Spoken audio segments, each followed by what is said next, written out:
Y nos vamos a meditar en la palabra de Dios. Ya hemos leído el Salmo 1 en el Antiguo Testamento, un salmo de David muy hermoso. Bienaventurado el varón que no anduvo en consejo de malos, ni en silla de escarnecedores se ha sentado, sino que en la ley de Jehová está su delicia y en su ley medita de día y de noche. Voy a leer de Filipenses en el capítulo 2, hemos leído del 1 al 18, pero quiero leer del 12 y siguientes. Por tanto, amados míos, como siempre habéis obedecido, no como en mi presencia solamente, sino mucho más ahora en mi ausencia, ocupaos en vuestra salvación con temor y temblor. Porque Dios es el que en vosotros produce el querer como el hacer por su buena voluntad. Haced todo sin murmuraciones y contiendas, para que seáis irreprensibles y sencillos, hijos de Dios sin mancha en medio de una generación maligna y perversa, en medio de la cual resplandecéis como luminares en el mundo. Señor, gracias te damos, Padre, por tu palabra, porque es viva y eficaz y más cortante que toda espada de los filos. Te rogamos en esta hora que tú nos hables a través de ella, Padre, que tú nos exhortes, y si estamos haciendo algo incorrecto también, que tú nos vuelvas al buen camino, Señor. Háblanos a través de esta carta a los filipenses, Señor, a través del apóstol Pablo, y Señor, que podamos ser edificados a través de la Escritura. En Cristo Jesús te lo ruego. Amén. Bien, pues en este capítulo 2 de Filipenses, de la epístola de San Pablo a los Filipenses, encontramos aquí aspectos muy importantes. Ya leímos del 1 al 18. Y en los primeros versículos encontramos una exhortación. En el versículo 2 dice: completad mi gozo sintiendo lo mismo, teniendo el mismo amor, unánime, sintiendo una misma cosa. Una de las primeras cosas que nos invita a Pablo a través de esta carta y a nosotros como iglesia hoy es y también como luminares en el mundo, porque ese es el título de este mensaje, luminares en el mundo, es a que estemos unánimes sin pensar de una manera unos, sin pensar de otra manera otros. A eso se refiere en la unidad, porque tenemos un mismo Dios, un mismo Señor, una misma doctrina, un mismo Espíritu, un mismo Dios y Padre de todos. Esa es una parte importante la que exhorta inmediatamente aquí en este capítulo 2. Y dice que nada hagamos por contienda o por vanagloria. Yo creo que eso debe quedar atrás en toda iglesia que se diga cristiana y en toda iglesia que pretenda precisamente ser luminar en el mundo, para evitar contiendas, pleitos, divisiones. Yo creo que eso no ocurre en la iglesia de la Santísima. Damos gracias a Dios por ello. Y dice: no mirando cada uno por lo suyo propio, sino cada cual también por lo de los otros. O sea, tenemos que ver y velar unos por otros. También dice el versículo 10, dice también, dentro de este desarrollo de su carta, en este capítulo 2, dice: para que en el nombre de Jesús se doble toda rodilla. Si nosotros queremos ser luminares en el mundo, debemos de poner atención a algunos aspectos que ya está mencionando la Escritura aquí en el capítulo 2, versículo 2, en el capítulo 2, versículo 3, el capítulo 2, versículo 4, ¿verdad? Que nos veamos con amor, que nos veamos en unidad, nos veamos como parte de un mismo cuerpo, no un cuerpo dividido de Cristo.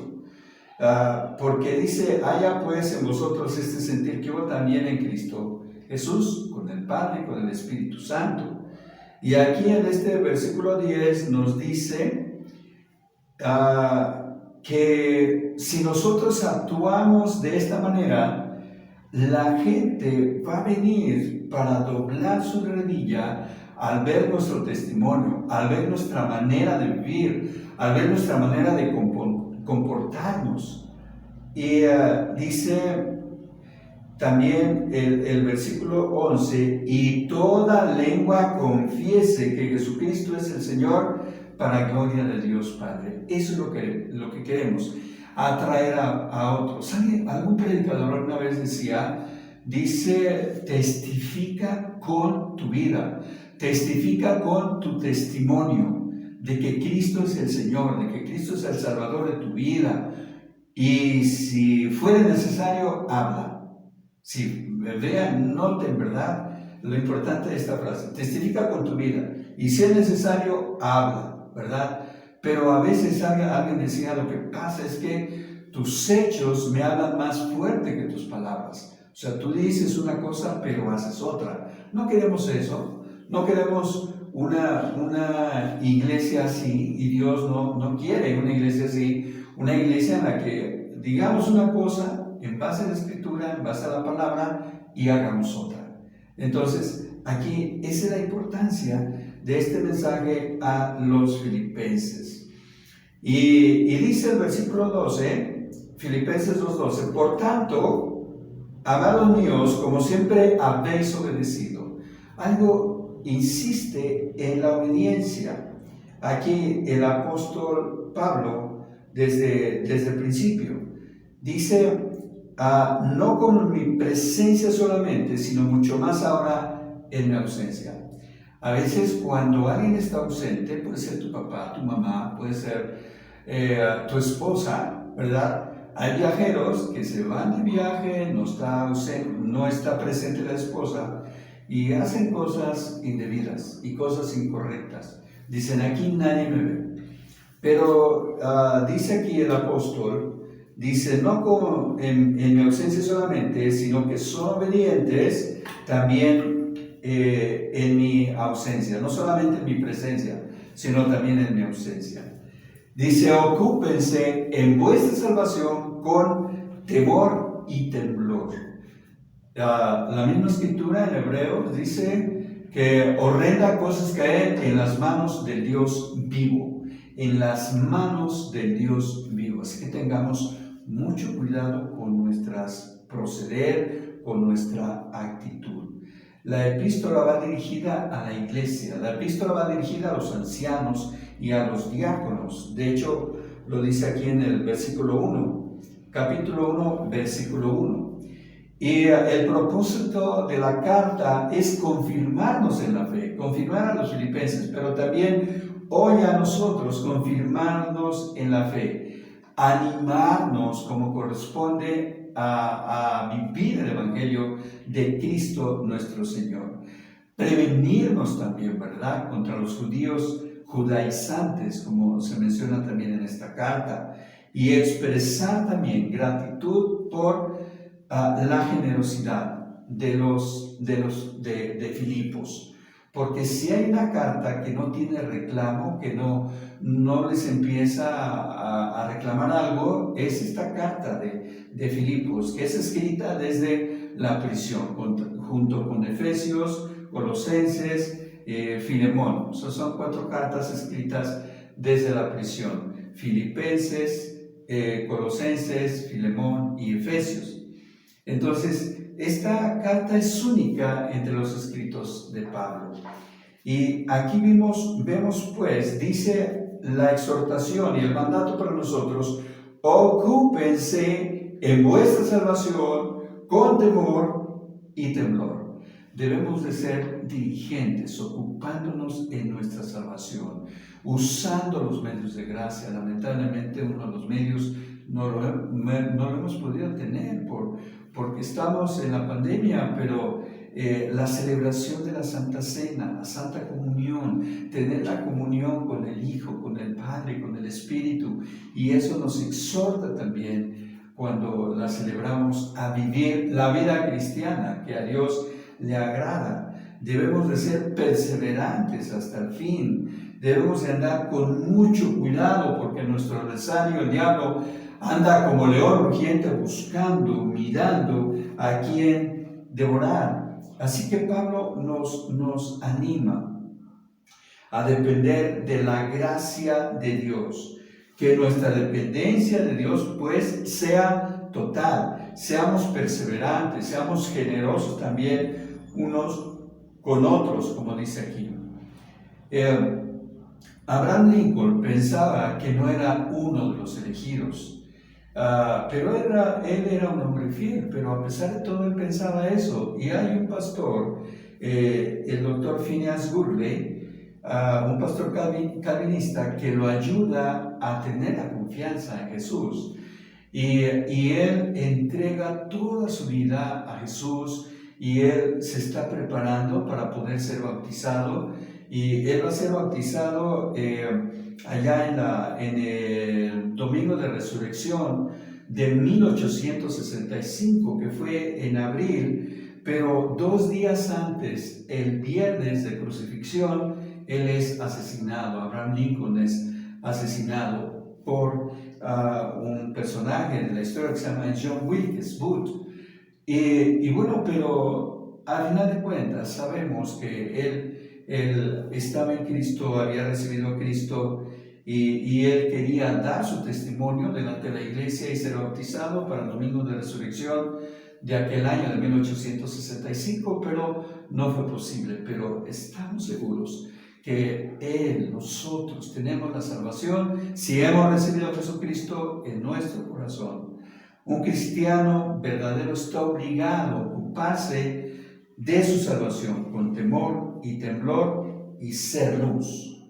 Ser luz. El que no está siendo celoso en su salvación, el que no está estudiando las Escrituras, desmenuzándolas, meditándolas, cantándolas. Hay unos salmos preciosos que se cantan, ¿verdad? Y no solamente los salmos. Entonces está descuidando su salvación y podríamos decir que ni siquiera es un elegido de Dios. Si no está preocupado por su vida espiritual, es un simpatizante, es un aficionado, ¿verdad? Pero no está verdaderamente en salvación, por eso es que no la está cuidando. Los hijos de Eli y Ofni, los hijos del sacerdote Eli, Ofni y Fines, descuidaron su salvación. Ahí en 1 libro de Samuel, capítulo 1, versículo 3, eran irreverentes. Que no te suceda que seas irreverente delante de Dios, que no te suceda que menosprecies el culto, que menosprecies los tiempos con Dios, como la oración, como el ayuno, como los devocionales, como la meditación, la reflexión, la alabanza, la adoración, que no desprecies eso y que no digas, no, es que a mí no me gusta, no me nace. Si eres un verdadero cristiano, te van a hacer un fervor en tu corazón de alabar y de adorar a Dios. Así que ellos descuidaron su salvación, así como Himenio y Alejandro, ahí en 1 Timoteo 1:20, igualmente descuidaron su salvación. Los yernos de Lot se burlaron de él cuando se les anunció la salvación. Suban para que sean salvos a esta arca, y ellos se burlaron. Y ellos perecieron por su indiferencia. Y hay muchos aspectos y muchos casos, ¿verdad?, en los que se descuidó la salvación. Y entonces, ¿cómo podemos cuidar nuestra salvación? ¿Cómo podemos ocuparnos en nuestra salvación con temor y temblor? Y aquí en estos versículos encontramos la respuesta. El primer versículo, el 13, lo primero que nos dice es que Dios es el que va a obrar en nuestros corazones. Dios es el que produce en ti, en mí, dice acá, el querer como el hacer por su buena voluntad. Pero si nos ven necios, dice la Escritura, ¿verdad? En el Salmo 14, dice el necio en su corazón, no hay Dios, y descuida su salvación, ¿verdad? Porque aún cristianos pueden dudar de eso. Y acá, entonces, cuando ve verdaderamente un corazón entregado, un corazón dispuesto, un corazón apasionado, entonces Dios va a producir en nosotros el querer como el hacer por su buena voluntad. Pero también debemos de cuidar nuestra salvación, no murmurando unos contra otros, dice el versículo 14, estamos en Filipenses 2:14, haced todo sin murmuraciones y sin contiendas. Eso es otra manera de cuidar nuestra salvación, es otra manera de ser luminares en el mundo. Y dice también el versículo 15, para que seáis irreprensibles y sencillos, hijos de Dios sin mancha. Así que tenemos que ser también nosotros irreprensibles, que nadie nos tenga que acusar. No es que tú andas, además de con tu mujer, con otra, además de con tu esposo, con otro hombre. Yo creo que hay tantas y tantas tentaciones que pueden ocurrir en la vida del cristiano, pero si estamos bien tomados de la mano de Dios, nada de eso va a ocurrir, porque la palabra nos va a redarguir, nos va a reprender y nos va a evitar hacer aquello que no agrade a Dios, que seamos irreprensibles. Irreprensibles tiene varios significados. Número uno, cualidad del hombre de no dar motivo a nadie para que se le pueda reprender, para que se le pueda atacar. Satanás es el acusador y es el primero que nos va a acusar delante de Dios, ¿verdad? Y también los que nos ven en una mala conducta y malas acciones. Luego, acá también, otra definición, se traduce literalmente como no puede ser llamado a rendir cuentas. O sea, no tiene cuentas que dar porque su conducta es intachable. Leíamos el Salmo 1, mis amados, qué hermoso salmo que podamos nosotros decir como el salmista, bienaventurado el varón que no anduvo en consejo de malos, que es irreprensible, que no nos conozcan por andar armando pleitos, contiendas, uniéndonos a unos grupos. Ahorita que vimos esta situación en Estados Unidos de que se fue ahí al Capitolio, hay mucha gente que hizo pues cosas, hay hasta personas que murieron, ¿verdad? Y aquí dice, bienaventurado varón que no anduvo en consejo de malos, ni estuvo en camino de pecadores, ni en silla de escarnecedores se ha sentado, sino que en la ley de Jehová está su delicia, y en su ley medita de día y de noche. Será como árbol plantado junto a corrientes de aguas, que da su fruto en su tiempo y su hoja no cae. No así los malos, que son como el tamo que arrebata el viento. Por tanto, no se levantarán los malos en el juicio, ni los pecadores en la congregación de los justos. Porque Jehová conoce el camino de los justos, mas la senda de los malos perecerá. Irreprensible, como este varón del capítulo 1 de Salmos, como aquella mujer del capítulo 31 de Proverbios. Irreprensible se traduce también como íntegro en todo momento, en toda circunstancia, en la luz y en la oscuridad, porque no hay nada, no hay lugar donde nos podamos esconder en donde Dios no vea lo que estemos haciendo, sea bueno o sea malo. También otra definición dice, hombre o mujer que no tiene nada que censurársele. Y por último, reputación irreprochable. Para tener certeza de que un hombre es irreprensible, pregúntele a su esposa, pregúntele a sus hijos, pregúntele a su vecino, pregúntele a las personas con las que trabaja, a las personas con las que convive, ¿verdad? Sus compañeros de trabajo. Ellos podrán decirnos si es irreprensible o no. Tratemos de ser luminares en el mundo. Dice acá, en medio de una generación maligna y perversa, que necesita ver nuestra actitud, que necesita ver nuestra conducta para empezar a cambiar ellos también. Porque si ven una mala conducta, no van a querer cambiar, no, para ser igual que tú, mejor no. Malas palabras, malos dichos, malas acciones, no. Entonces, así que el versículo 16 nos da una respuesta también hasta para esta incógnita de cómo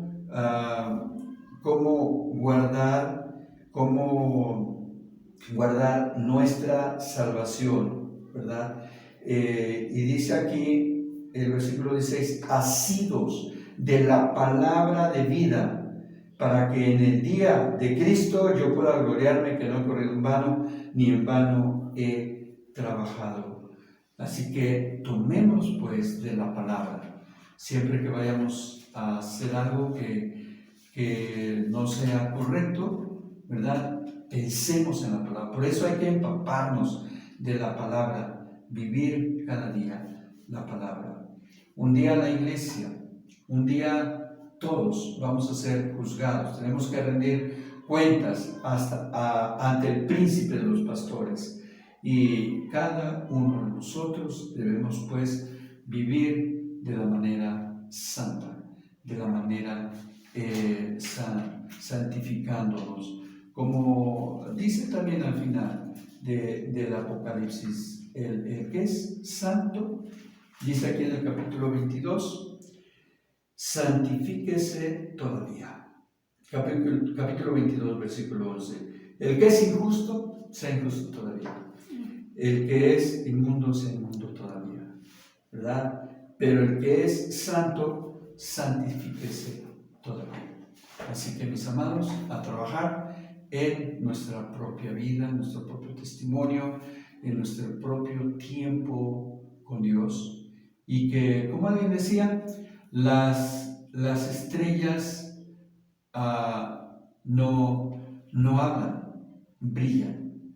Y toda luz, ellos emiten una luz, toda luz, una vela, no habla, brilla. Que así brilles tú y que así brillemos cada uno de nosotros. Que Dios te bendiga.